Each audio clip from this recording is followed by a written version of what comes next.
Hey everyone, and welcome back to another episode of Pelvic Health and Fitness. Today, Dayna and I are going to discuss a topic that is very relevant to this time of year. I will say off the bat, I'm coming off my second horrible cold in a row, so I apologize if my voice is a little off, but this also goes along with today's topic. We're going to talk about burnout. And so Dayna and I were just kind of chatting before we hit record that there's just so much on the go this time of year, so much on our brains. It's become a badge of honor that people say, how are things going? And you say busy. So it's just that time of year, Christmas approaching, all these sicknesses going around. Depending where you live, there's strike action happening in different schools, post-pandemic, all of the above. There's just a lot going on. So just a reminder before we talk about some tips to help with burnout, that you can be both grateful for things in life and feel the need to make changes if you're feeling overwhelmed. It doesn't have to be either or. I think sometimes we have that sort of black or white. It's like, no, I have a lot to be thankful for. I should just suck it up and not complain. But there is a lot we can work on to change. And so these are just some ideas. I'll just say right off the bat too, some of these come with a lot of privilege, and it might not be possible to make all of these changes in your life, but just some soft suggestions and things you might be able to implement in your household to help with burnout around the holidays. Yeah, absolutely. I like that you said soft suggestions. I think we should also clarify that we are not mental health professionals, and this is really just things that we have implemented in our own lives. I think it's also important to recognize that burnout is an actual classification of a collection of physical and mental health symptoms. And as a resource, I read the book. I don't know if you've read this, Rhonda, Burnout by Emily Nagoski. Pardon me. I have it. I have it. I haven't read it yet though. Her and her sister. She also wrote Come As You Are, which I think we spoke about in our episode with Laura about pain with intercourse, but it is a fantastic book. It has a really great, easy to read and digest ways of how you can sort of work through your stress response. I have heard that it is a fantastic audiobook as well. For sure, Come As You Are is. So if you are looking for other resources on burnout from somebody who is trained in that area specifically, that's a great one. I really liked it. I love it. Mm-hmm. Yeah, I just wanted to say too, I feel like, there's so much talk around burnout. And I don't know if you find this frustrating, but I feel like the one thing I hear is, burnout is often you're just not doing enough of the things you love. And I feel like saying that to a mom Thanks. is so frustrating, right? Because it's like, I have no time to do the things that I love. Yeah. How do you expect me to insert joy into my life when I can barely get out the door in the morning? 100%. 100%. I feel that in my life a lot right now. Like you said, all those things, we've not exactly been healthy over here either. Yeah, for sure. I think, the number one thing I read about burnout is we got to make sure that you prioritize joy in your life. And listen, I hear that. But when you're sort of in the trenches, so to speak, particularly around the holidays, and if you're listening, Rhonda and I are elves. Like, we love Christmas. So this is not meant to sound negative about the holidays because we love it.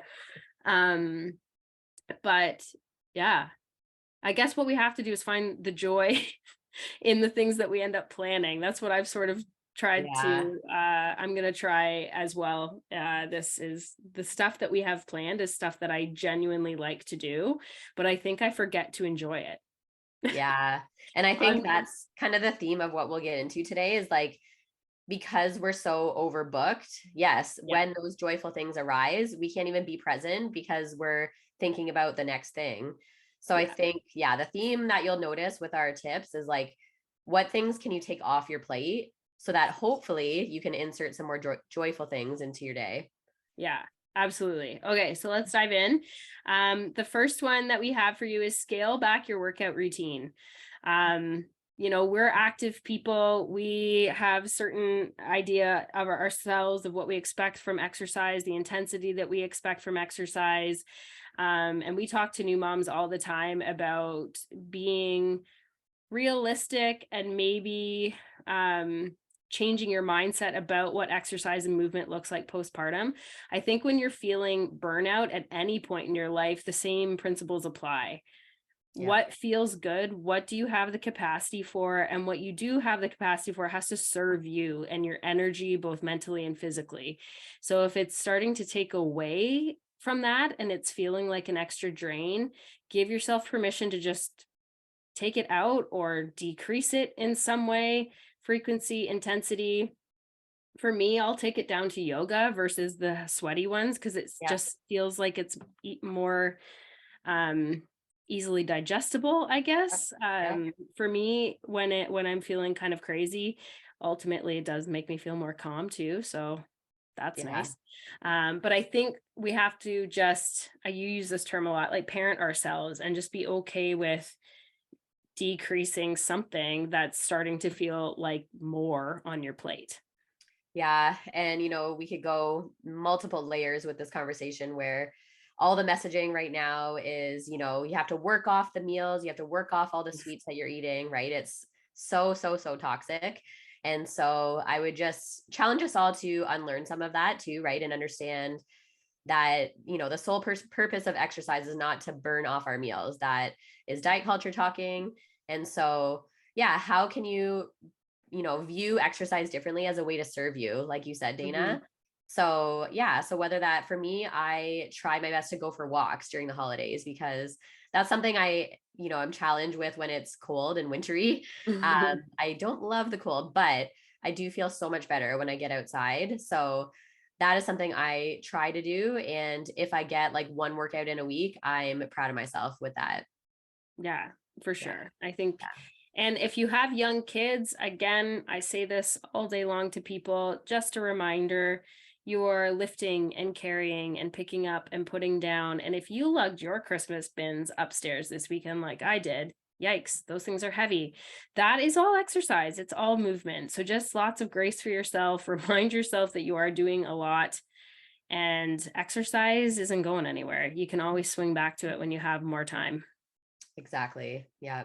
Mhm. All right. So the second one is make meal planning easier. So this can depend on your family structure and who does the cooking. If you're a single parent, obviously this might change things, but I personally, I do the cooking in our house typically. Jay is a great barbecuer, so that's kind of his thing in the summer. But I do the cooking. I actually do enjoy cooking. I feel like when my kids were little, I went through a phase of hating cooking because the stress of like having kids around me was not enjoyable. But as my kids get older, I'm starting to like it again. So when I was going through that phase of not enjoying cooking, I tried to make my meal planning because to me, that is the most stressful part of it. The actual cooking of the meal, I don't mind, but it's the planning ahead and making sure I have the groceries for the meals that stresses me out the most.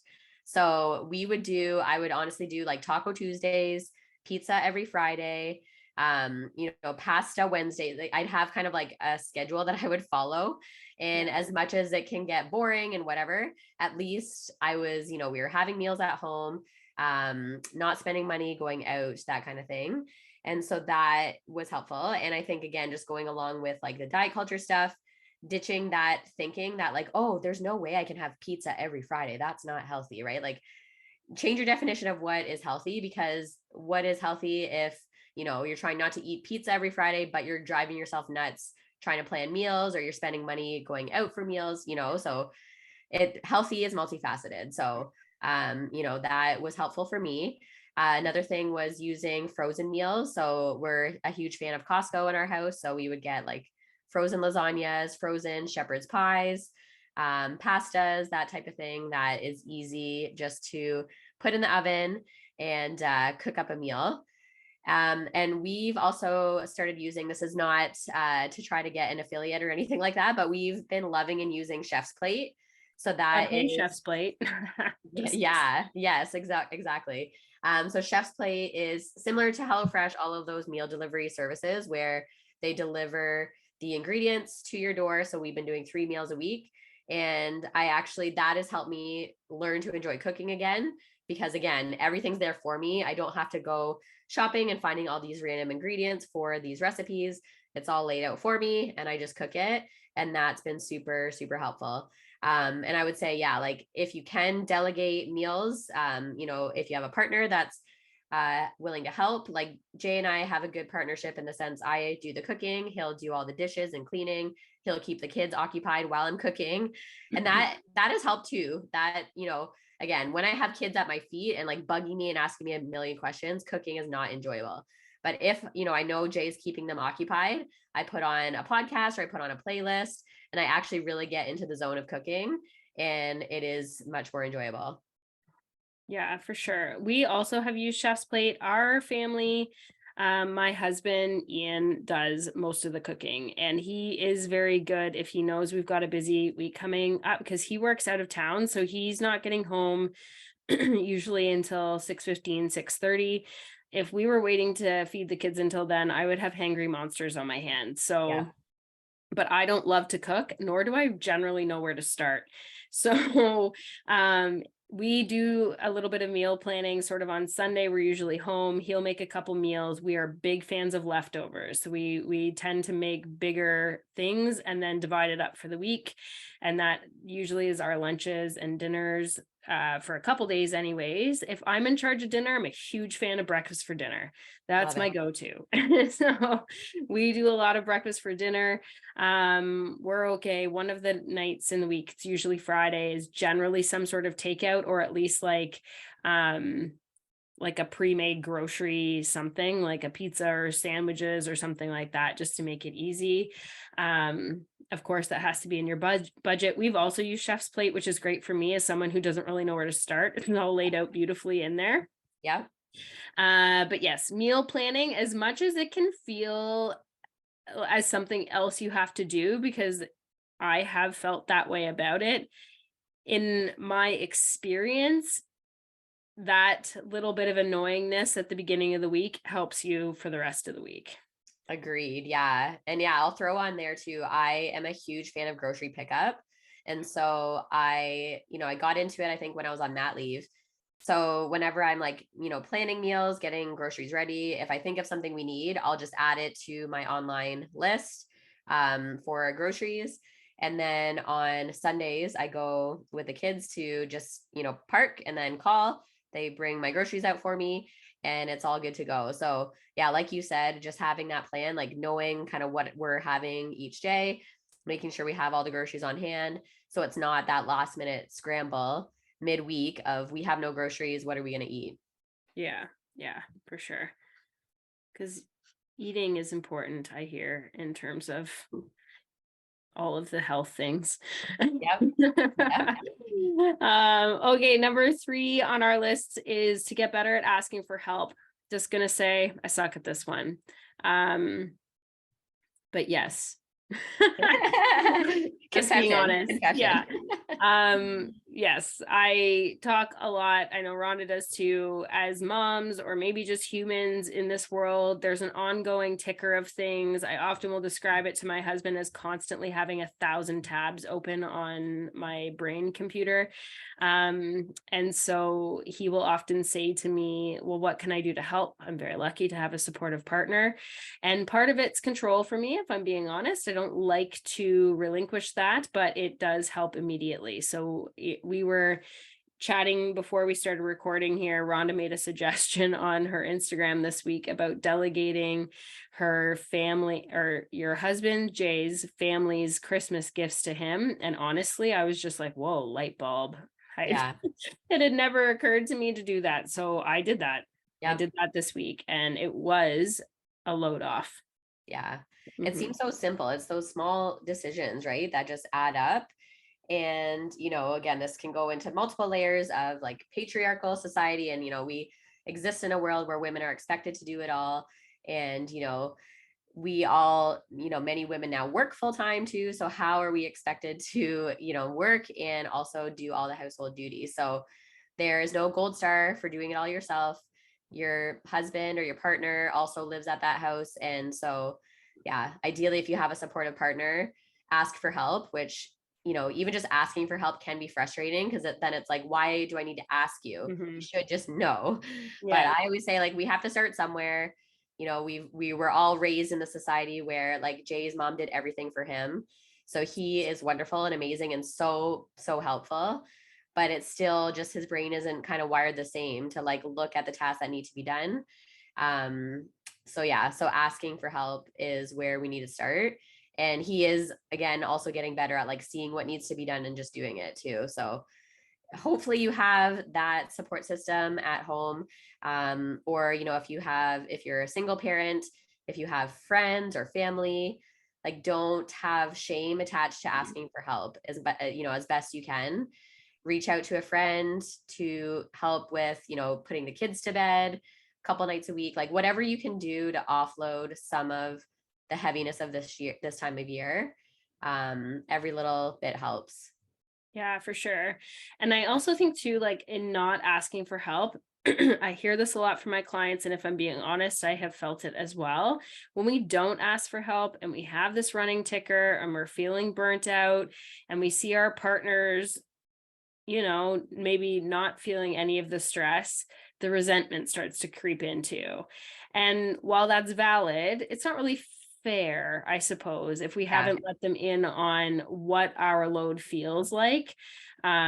So I have felt that for sure. And I think for myself, I need to just recognize when I start to feel resentment, have a look at like, what are my expectations here? Am I expecting him to read my mind? Yeah. Because that's not fair.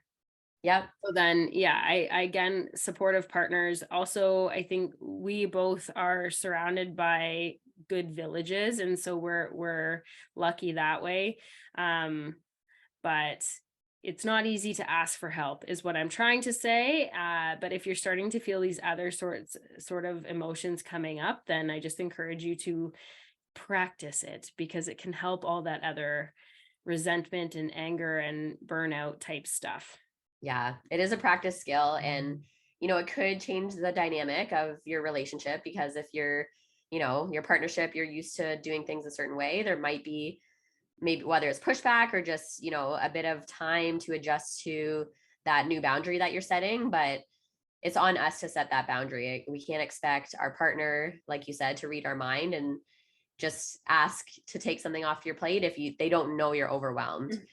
Yeah. Yeah, I think it's, oh gosh, I'm gonna get the Instagram handle wrong now, but I think it's Diary of an Honest Mom. Oh yeah, she's great. Had a great post this week about feeling guilty when your partner's cleaning the house. Yeah. And I just thought, oh my gosh, that totally is me. I've done that before. I've been like, are you mad at me or something? And Ian will be like, what? No, like I'm just doing the dishes and it's me.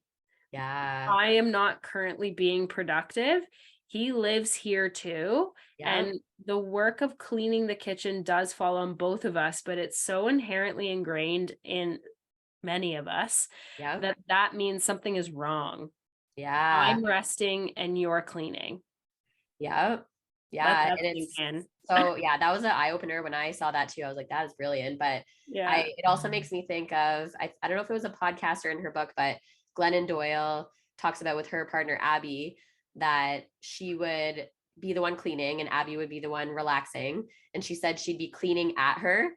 I was like, oh, I can like picture that, right? When you're Yeah. cleaning and you're like frustrated, like, why are they just sitting there scrolling their phone and I'm doing all the work? And so, Yeah. so she remembered like in that process, it's like, what am I feeling right now? Yes, I'm feeling resentment that I'm doing all the work and you're relaxing. But the other side of that is, why am I not giving myself permission to just sit and relax? Right. Right. So I think in Right. that comparison of, you know, you're sitting relaxing and your husband is cleaning, Mm-hmm. you're allowed to rest and relax, right? Like Yeah. there's no rule that says if your husband's being productive, you also have to be productive, right? So, Yeah.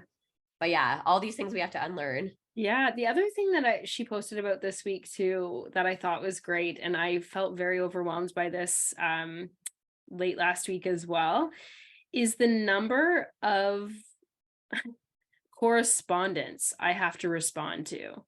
Yeah. Right? Like my daughter's birthday was this past Friday. She's a month before Christmas. And so we had a little party organized for her and just like Christmas gifts. And you know who else was talking about this week was Rena. Yeah. Is that Rena her Renee. name? Rena, yeah. Yeah. She was talking about this like idea of being asked what other people should buy your kids Yeah. and things like that. And it's true. I felt like I had 13 different messages about, can you measure this? And I need this information. And are you going to go to this birthday party? And what happens? Can we get together for this? And I just was on overload looking at my phone.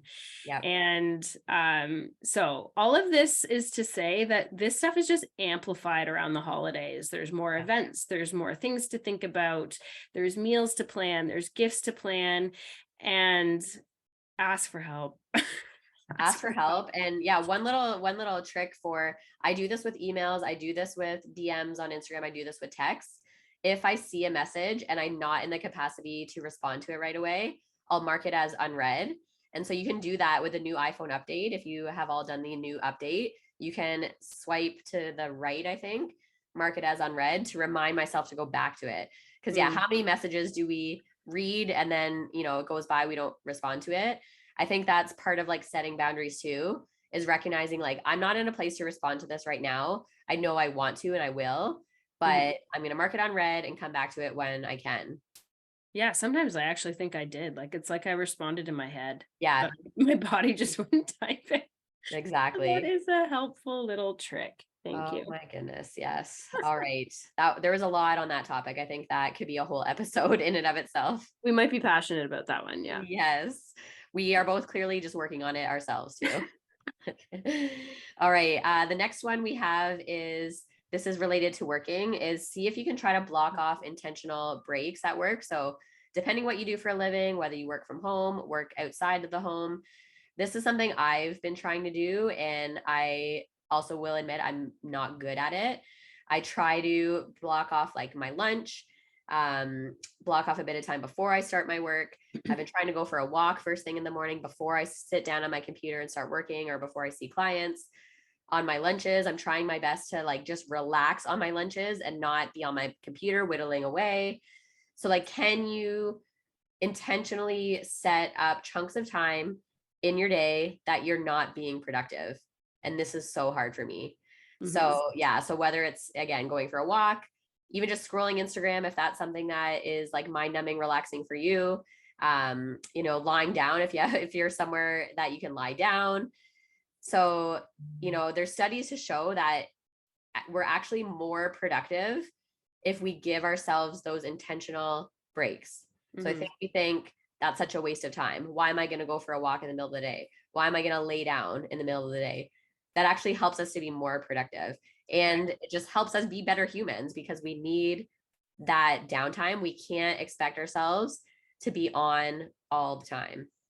Yeah, our nervous systems are not wired for just constant stimuli, right? Like, we really should be taking intentional rest. And I think it's important that it's not just for work. Like, you might have a job where your only break is your lunch, and you could try some of these things, but think about your week overall and try to book in some intentional rest throughout the week. Like, just because it's Sunday afternoon doesn't mean that you need to be doing the rest of the laundry and having I would love it if my house was clean Sunday afternoon, but the reality is it isn't. Yeah. And sometimes just sitting and having, especially if you get Sunday scaries like me, it's important to just sit and chill. Yeah. I feel much more relaxed come Monday morning if I've had downtime in my weekend, and I actually feel anxious if I don't have it somewhere. Yeah. Hard boundary for me in the last couple of years has been to be home in our house by 4 p.m. at the latest on Sunday. I love that. I don't want to be out. I don't want to be at a dinner. Very few things will pass that boundary for me. I love that. It has to be an absolute yes or a hell yes, or it's a hell no for me for that. And that's one that I really hold firm on, because it helps me for the week. Yeah, that's so good. Yeah, I relate to that for sure, that if I don't have downtime, I just feel like my wheels are spinning, and then I wake up Monday morning anxious, right? So yeah, we need to, again, I feel like boundaries for me is less about boundaries for other people. It's more about my own personal boundaries. That's what I struggle with the most. Right. No, for sure. Yeah. And I think this goes hand in hand with what we were talking about with coming back for asking for help. Like, it is okay to take intentional rest when your partner is home and looking after the kids. Or, Yep. Ian and I are really good at sort of trading off exercise as something, like if he wants to get a workout in, or we like to work out together on the weekends, but if that's not going to work just timing wise, then he will trade off like a little bit Yep. of a relay. So I do think these go hand in hand. They're not easy. And maybe that intentional break is just time away from social media. I think we should all be booking that in. Yeah, that's something I'm getting much more intentional about. I pretty much every weekend, some exceptions, I delete Facebook and Instagram from my phone. And I've actually started doing it some evenings as well, because that is when I find myself just, mindlessly scrolling. I'm trying, it's part of my business. So it is something that, I need to do. And I do enjoy doing it, but it's when I get sucked into the scroll, that is what drains me. So when I catch myself doing that, I'm like, hey, delete it, because I think that is what goes wrong too. And I think Emma, Press Play Physio, talks about this a lot too, that when we're resting, try to be intentional about being completely off, right? So I think, we all have this habit of putting a movie on and we end up just scrolling our phone and we're like, I don't even know what happened in that movie. No. So that's something I'm getting better at. Delete Instagram, delete Facebook from my phone, throw my phone, the other side of the room if I need to, and be present and watch the movie, right? Which again, it sounds so silly, but the difference I feel after like truly enjoying and absorbing a movie versus just having it in the background and scrolling my phone is night and day. Oh, absolutely. Yeah. Absolutely. And again, I think it just comes down to constant input, and is ramped up during the holiday season, because we're bombarded with these images of all these perfect events that everybody's going to. And while it's lovely, and I hope everybody is feeling joy, I suspect that in the background, a lot of those perfect pictures feel like we are talking about, like a little bit Yes. burnt out, a little bit overwhelmed. So keep that in mind when you're scrolling too. Okay. Try to minimize financial stress if you can. This is huge for me. I have a lot of financial anxiety just from, I don't know. I think part of the way I was brought up, whatever. So it's a lot. Christmas can be a lot, and that's not really what it's supposed to be about. So I think it's okay to have boundaries around how much you spend, who you buy gifts for. I'm starting to come around to the idea that I would much rather plan something, even if it's in the new year, January, February, March, with people, rather than buying a gift that I'm not even sure if you're into or your kid is into. Yeah. I would much rather do something like that at a time where maybe finances aren't as tight for everybody, more than buy the gifts. We try to plan ahead a little bit. I definitely am the kind of person, and this wouldn't work for everybody, but I am the kind of person, I start Christmas shopping like Boxing Day. It's sort of in my genetics. My Nana always did that too. But seriously, if I see something for somebody, and this goes for birthdays really, if I see something that I know someone's going to like, I will buy it. I don't care if it's 8 months from their birthday or 11 months to Christmas. I usually will put it aside for them. And that is, trust me, a huge decrease in financial strain, organizational strain. It's amazing. That's Highly smart. recommend it. That's smart. You just have to remember what you bought. Yes. So I do tend to have inventory. Like I am looking at them right now. I'm horrified to even turn the computer, for those if you're watching on YouTube, to see what the rest of this room looks like. But I have like bags for family members. So I Yeah. sort of regularly take inventory. That's smart. That's so Yeah. good. I need to start doing that. I think I usually start buying like beginning of November, but yeah, our credit card statement, for the next 2 months is outrageous. So Yeah. it just made me think of that is a couple of things I do this time of year. And depending on your situation, whether you have this option or not, we have a money back credit card. And so I make a note in my phone, usually like December 1st, to like cash that in December. So, save it up for the whole year. Yeah. And, even if it's a couple $100, that helps. The other thing I do, I have a President's Choice card, or like the Optimum card, it is now. I also save up all those points, which my sister's like, how do you do that? She like uses her points regularly, just whenever she's out shopping. I save them up till this time of year, and I go to Zayre's or Shoppers, and I get all the stocking stuffers with those points. And so last year it was crazy. Last year, I think I had $300 of points, and the stockings literally came to like 250. Like I literally used up the exact amount almost. Yeah. So that was helpful too. Just like little things, right? And just takes a little bit of that load off. Just knowing you have a couple extra dollars lying around. The other thing I was saying to Dayna before we started recording, this is something eventually I would love to do more consistently, is setting a certain amount of money aside every month into like a separate account that's for Christmas, so that come Christmas you have that money set aside. Yeah. And the other thing too, I think a lot of people will sort of stick to I think it falls into many of these categories, but I know it can help minimize financial stress too, is if you sort of stick to that, especially with kids, like, what is it? One thing they want, one thing they need, a book. Wear and read. Yeah. Or wear anyways. What, need, wear, read. Yeah. I try to stick to that.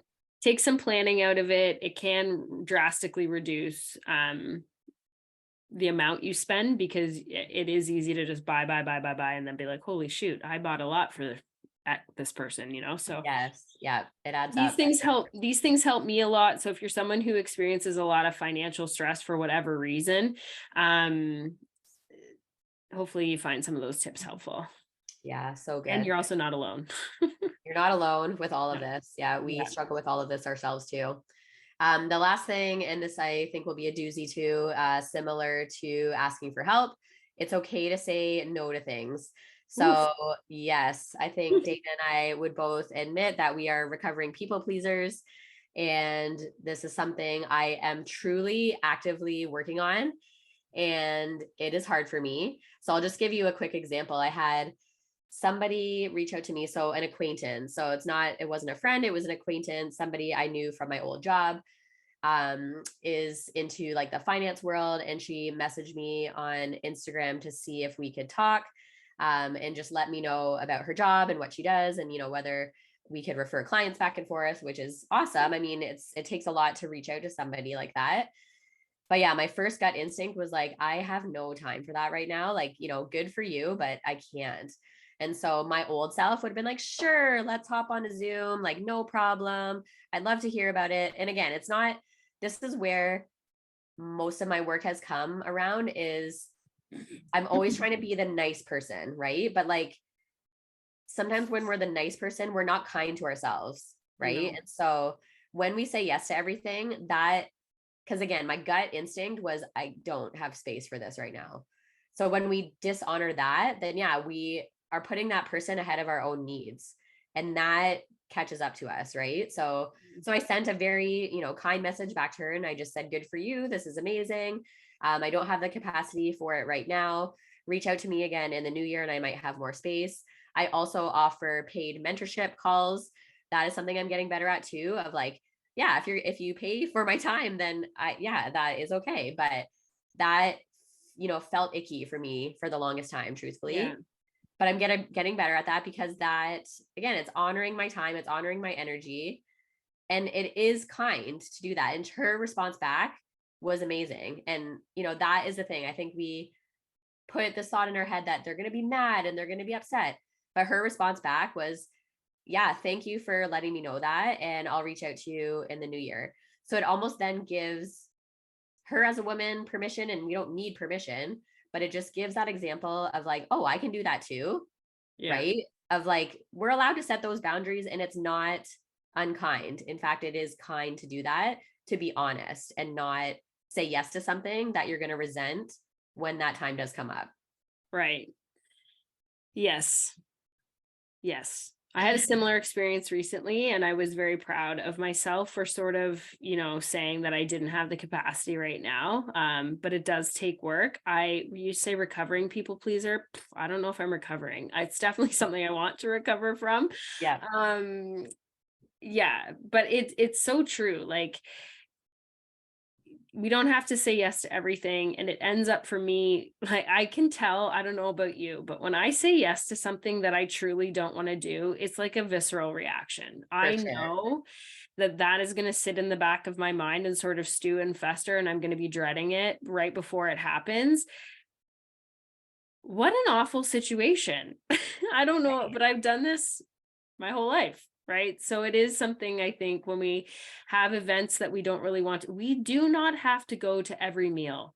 We do No, not have to go to every Christmas market event for your kids. no. Last year, this was hard for me. I'm an elf. I love all things Christmas. And I just was like, I don't have it in me to do a Christmas card this year. I Yeah. don't have a photo I want to use. It wasn't really in the budget to get the Christmas cards themselves.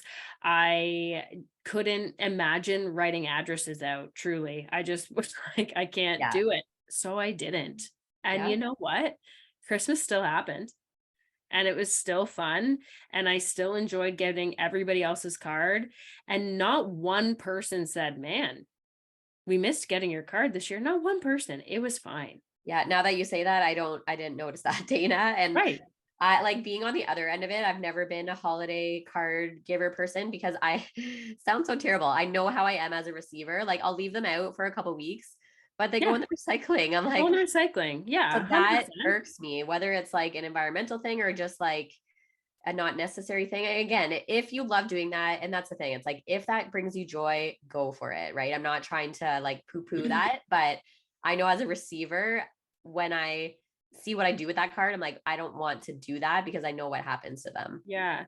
I genuinely love getting cards, particularly pictures of your family, Yeah. because some of our friends and family we don't see very often. So I genuinely love receiving them, and I display them. They're up on my like little Christmas card garland. They'd go in the recycling bin after. If that's Yeah. not what you're supposed to do, so sorry. I assume that's where mine's going, but I just said full on no. The other thing I said no to in my brain, nobody knows this except me, is we're not doing Santa photos at the mall this year. You know what? I was just thinking about that. Yeah. I haven't even We thought of it. I kind of forgot. yeah, it costs $10 now. And like my son's gonna hate it. I don't even think, I don't know if they take your picture, but last year we had to take the picture and still Yeah. pay the money. We saw him at the parade, we wrote the letters. Santa will come regardless if you go see him at the mall. So I just said no. Yeah. I think I'm And saying no this year too. I know that's not really a people pleaser thing, but that's one of the pressures I put on myself at the holidays, is to do all the things to make the Yeah. magic for my kids. And I do think I'm getting better at being choosier about what we do. And that's Yeah. hard. It is hard. It is When you hard. see Yeah. everybody else on social media doing all of the things, I think when we all sort of take a step back and say no to some things, it gives others permission to do that. And maybe then we can all just be a little more calm around this time of year. Amen. That was well said. Oh, yes. I feel like that. I actually just wrote an email to my email newsletter that's coming out on Wednesday, just talking about this time of year and trying to be the perfect mom. And I forget what the quote is, but like, there's no such thing as a perfect mom, but there's a million ways to be a really good mom. I feel Yes. like that. I try to remember that, you know, yeah, there's no definition of all the things that you have to check off a list to be the perfect mom. That just doesn't exist. You're going to be No. striving forever. And so, and I think that is what it comes down to, right? Is if we are honoring our peace and we are honoring our needs, we are going to be a really good mom, right? Versus if we're trying to check off all these lists, we're going nutty, we're not going to be the best mom, right? And that's kind of a hard pill to swallow because we want to do all these things, but we only have so much capacity as humans. Right. And I think our overall message here is, we started this chat being like, the fix for burnout is joy, but where does the joy go? I've got all these other things to do. So hopefully if we all practice on doing a couple of these things, we have a little bit more capacity to enjoy the holidays, to enjoy the things that sort of do bring you joy about it. like we're going to get a Christmas tree this year, and I swear I'm not going to let any tantrum bother me. It's going to bring me joy. Yeah. But maybe you'll have a little bit more time and a little bit more capacity to figure out where some of that self-care goes, or maybe just doing these things is self-care. I think that is important too. Yeah. Self-care doesn't have to be something else that you do. It can be removing something that you do. Huge. Yeah. That has been my learning journey, is what can I remove from my life to make myself, have more peace in my life. I think that, as a type A go, go, go individual, that's really hard for me, but that has been a game changer. So like something that's bringing me joy right now, and similar to what I mentioned before about, deleting social media, is after our chat today, I'm deleting social media. I'm going to put on a Christmas movie and be, present and just enjoy it. Those cheesy Netflix Christmas movies, oh my goodness, I love them so much. They're great. They're the So best. good. Yes. 5 stars, all of them. Yes, Yeah. they're terrible. That's the point, people. Get on board. Yes. Well, I hope these help. Again, it's not every point here is going to be applicable to all of you, but I hope you can get a little bits and pieces from this episode to help you have a little bit more joy and less stress this holiday season.